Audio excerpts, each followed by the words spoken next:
5 episodes of Star Trek. The original series season 2, you can completely skip. When fans talk about Star Trek, the original series season 2 is usually where the show hits its stride. The chemistry between Kirk, Spock, and McCoy had been fully established. The show was taking bigger risks with sci-fi storytelling, and some of the most iconic episodes, like Amok Time and The Trouble with Tribbles, were born here. Yet for all its brilliance, not every episode shines.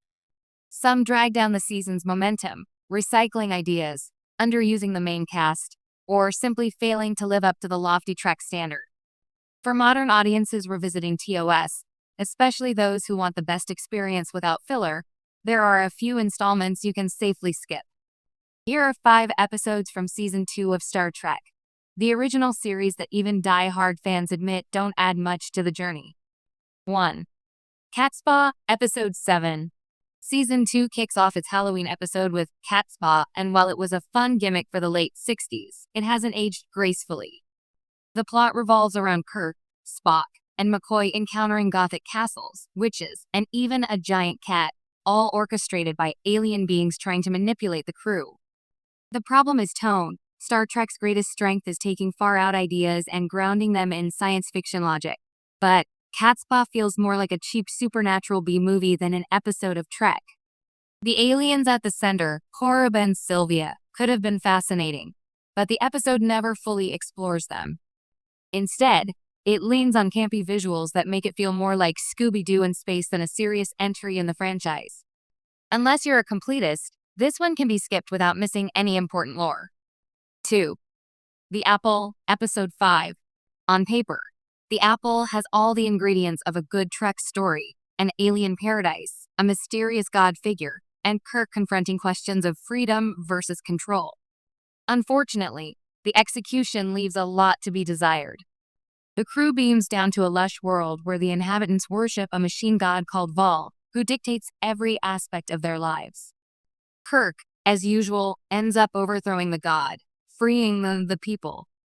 The problem? The episode frames Kirk's actions as unquestionably noble, when in reality he meddles in a society he doesn't understand, potentially dooming its inhabitants to starvation and chaos. It's a story that might have worked with deeper philosophical nuance, but instead it feels heavy-handed and clumsy. Even William Shatner admitted in interviews that The Apple was one of the weaker scripts he worked with. For today's viewers, it's both frustrating and skippable. 3. The Gamesters of Triskelion, Episode 16. This episode is infamous for its camp, and not in a good way. Kirk, Uhura, and Chekhov are kidnapped by glowing brains who force them to fight as gladiators for entertainment. While Trek has often explored themes of slavery, free will, and the morality of spectatorship, Arena in Season 1 did this brilliantly, The Gamesters of Triskelion leans too far into cheesy fight choreography and repetitive dialogue.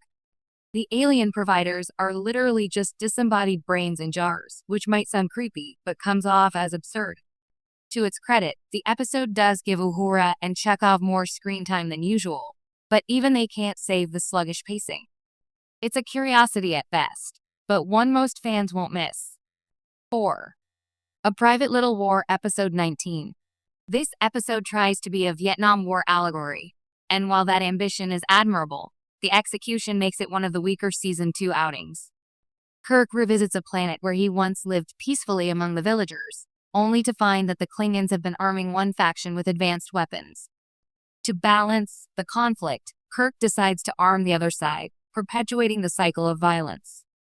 The intent was clear: commentary on the U.S. supplying weapons to one side in Vietnam while the Soviets supplied the other. But the allegory is too on the nose and oversimplifies the issue. On top of that, the episode introduces the Mugato, a white-furred ape with a rubber horn that's become infamous for its laughable costume design. While the message about Cold War proxy conflicts could have been powerful, the clumsy delivery makes A Private Little War feel more dated than insightful. 5. The Omega Glory, Episode 23. Gene Roddenberry himself wrote this episode, but unfortunately, it's one of the clearest examples of his weaknesses as a writer. The premise is that Kirk encounters our rogue Starfleet captain, Ron Tracy, who's interfering in a planet's affairs.